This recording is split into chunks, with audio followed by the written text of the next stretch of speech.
درې جملې زده کوو، دوه جملې زه وایم، یوه جمله تاسو ووایئ په کمنټ کې. کله چې موږ چاته وایو زه له تا څخه هېڅ تمه نه لرم، هېڅ توقع نه لرم. دا جمله په الماني ژبه داسې وایو: Ich erwarte nicht von dir. Ich erwarte nicht von dir. erwarte وایي تمې ته، توقع ته. او کله چې موږ وایو زه نه پوهېږم زه څه باید ووایم، زه نه پوهېږم څه باید ووایم، دا جمله په الماني ژبه داسې وایو: Ich weiß nicht, was soll ich sagen.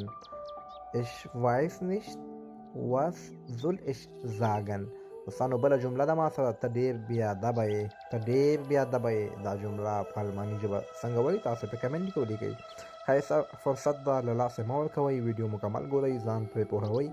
آلمان کې په اروپا کې چې ژبه مو نه وي زده نو سړی د مشکلاتو سره ډېر زیات مخامخ کېږي.